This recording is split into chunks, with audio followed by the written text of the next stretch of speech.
السلام علیکم دوستو، یہ کہانی ایک ایسے گاؤں کی ہے جس میں رہنے والے لوگ انتہائی خود غرض تھے۔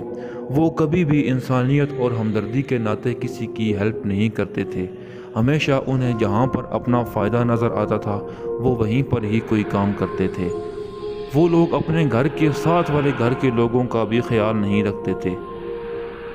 یہ اس وقت کی بات ہے جب ایک بوڑھی عورت کہیں سے بھیک مانگتے مانگتے اس گاؤں میں آ گئی۔ اس گاؤں کے درمیان میں ایک بہت بڑا پیپل کا درخت تھا، جسے دیکھ کر بوڑھی عورت نے سوچا کہ اب وہ اس پیپل کے پیڑ کے نیچے ہی رہ لے گی، کیونکہ اس بوڑھی عورت کا دنیا میں کوئی نہیں تھا۔ وہ کھانا مانگنے کے لیے اس گاؤں میں آ گئی، لیکن اسے یہ نہیں پتا تھا کہ یہ خود غرض گاؤں ہے۔ آس پاس کے علاقوں میں بھی یہ گاؤں خود غرض گاؤں کے نام سے ہی مشہور تھا۔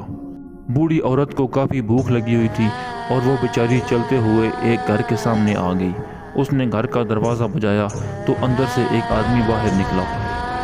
بوڑھی عورت نے دست سوال دراز کیا اور اسے کہا کہ بیٹا مجھے کچھ کھانے کو دے دو، میں نے 2 دن سے کچھ نہیں کھایا، مجھے بہت سخت بھوک لگی ہے۔ جس پر اس آدمی نے اسے دھتکار دیا اور کہا کہ صبح صبح بھیک مانگنے آ جاتے ہو، صبح صبح تو کام پر جانے کا ٹائم ہوتا ہے، میرے پاس کچھ نہیں ہے، جاؤ کہیں اور سے جا کر مانگو۔ اس کی خود غرضی دیکھ کر بوڑھی عورت بہت مایوس ہوئی۔ ابھی وہ آدمی یہ باتیں کر ہی رہا تھا کہ اندر سے کسی عورت کی آواز آئی کہ رکو، میں تمہارے لیے کچھ کھانے کو لاتی ہوں۔ وہ عورت جلدی سے باہر آئی اور اس نے کچھ کھانے کو دیا۔ بڑھیا اسے دعائیں دیتی ہوئی وہاں سے چلی گئی۔ بڑھیا کے جانے کے بعد اس آدمی نے اپنی بیوی کو بہت کوسا اور اسے ڈانٹنے لگا کہ تم نہیں دیکھتی کہ ہمارے آس پاس گھروں والے ہم سے زیادہ امیر ہو رہے ہیں، تم پیسے کو اس طرح ضائع کرتی رہتی ہو، اسی لیے تو ہم امیر نہیں ہو رہے۔ جس پر اس کی بیوی ہنس کر بولی کہ تم ویسے ہی ٹینشن لے رہے ہو، وہ کھانا خراب ہو گیا تھا اسی لیے میں نے وہ بوڑھی کو دے دیا۔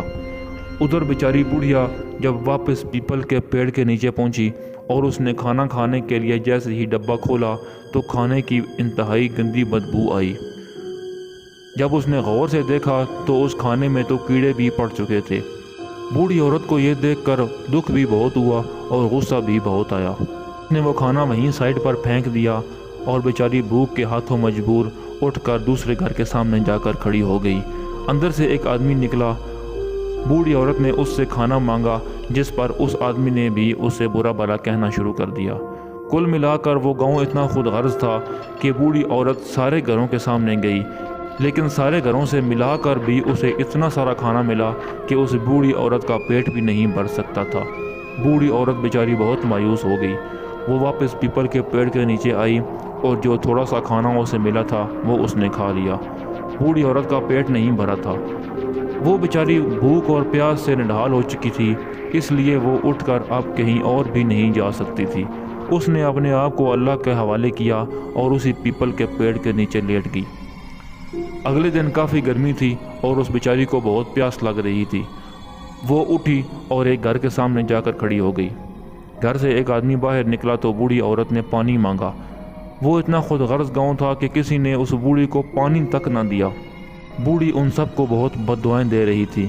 جب بوڑھی عورت سب گھروں سے پانی مانگ چکی اور اسے کہیں سے پانی نہ ملا تو وہ واپس پیپل کے پیڑ کے نیچے آ کر بیٹھ گئی اور اللہ کو یاد کرنے لگی۔ وہ ان سب کو بھی بد دعائیں دے رہی تھی۔ پھر اگلے 2-3 دنوں میں وہ بوڑھی عورت بھوک اور پیاس کی شدت کی وجہ سے وہیں پر مردہ پائی گئی۔ گاؤں کے لوگ اتنے خود غرض تھے کہ اس بوڑھی کے مرنے پر بھی انہوں نے شکر ادا کیا کہ چلو اب ہم سے کوئی مانگنے تو نہیں آئے گا۔